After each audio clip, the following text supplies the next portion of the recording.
Hi, this is Jennifer with iCadenza, and I'm here with Steven Vanhauwaert, who's about to perform a piano recital at the Presbyterian Church in Santa Monica. I'm going to ask him some questions. So, Steven, this is a concert preparing for an exciting tour you have. So tell me a little bit about that. I'll be going to China in June to perform with Wu Promotion. I'll be giving 6 recitals in different cities. I've never been to China, so I'm looking forward to it. Well, the musical culture there, I think you'll find to be very interesting. And you began your education as a musician in Belgium and then out later in Southern California. What did you find to be different about the education there and the musical culture? Well, I'd say that Belgium is a very closed society, meaning you have a very close connection with your teacher, and the studios are very closed. In Los Angeles, everything is very open, not just in terms of the city, but also relationships seem to be more accessible. Everybody's more willing to help. Possibilities are a little more open than they are in Europe, which I think is one of the best things about the States. Now, when you approach a piece of music, what is your process in terms of how you begin to absorb the music and learn it and then prepare it for recital? That's a tricky question. I can't tell you that. I'd have to kill you. I like to read through a piece when I get it first, if I don't know it yet. So I try to read through the whole thing and see what the global structure's like, and then I just like time to pass. And I don't have a set schedule. It depends on what impact the first impression gives me.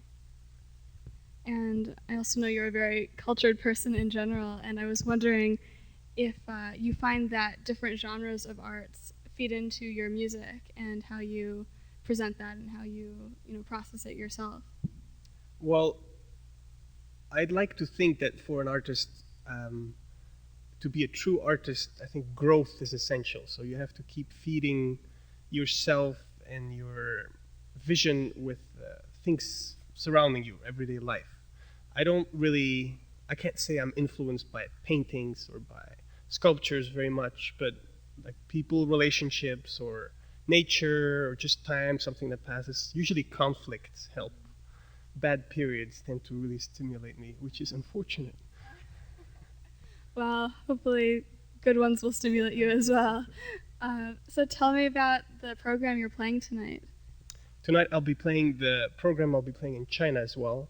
I start out with Polonaise by Chopin, then I go to Forest Scenes by Schumann, which is one of my favorite pieces.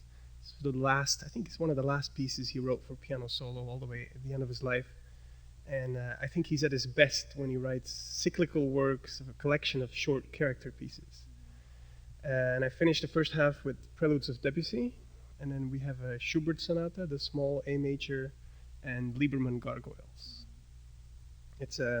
Lieberman's sort of a New York composer, and his gargoyles are it's a contemporary piece that's very accessible, which is rare sometimes, so audiences usually like it, and that's why I like to program it. So you mentioned the Schumann piece is one of your favorites. What other composers or pieces resonate with you and your personality and what you look for in music? Well, I'd like to look for a certain sound that resonates within me. So I don't like flashy pieces usually if they're for the sake of being flashy. I like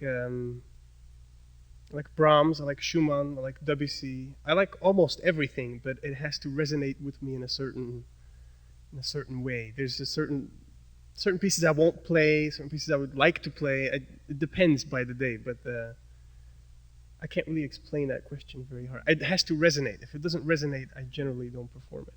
And here's a heavy question for you. What does music mean to you, and why is music something that you have to do?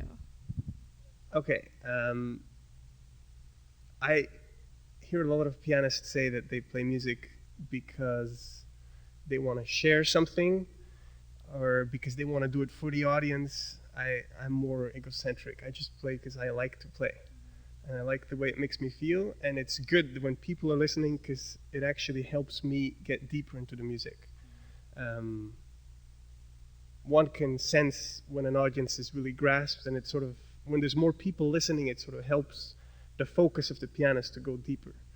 So in that sense, you need audience. But other than that, I play purely for my own enjoyment. And if other people like it, that's good for them. Well, I assure you other people like it, and that's what we're going to have tonight.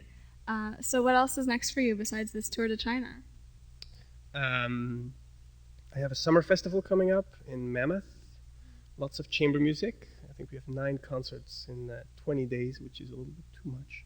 But it keeps me right on my toes. And then next year, we're looking at making my career a little bit more global with tours in the other Asian countries, and in South Africa, Israel, and more Europe as well. So lots of travel. And you mentioned you play a lot of chamber music. How do you find that to be different from solo repertoire or playing with orchestras? Well, I'd say that preparation is different for chamber music.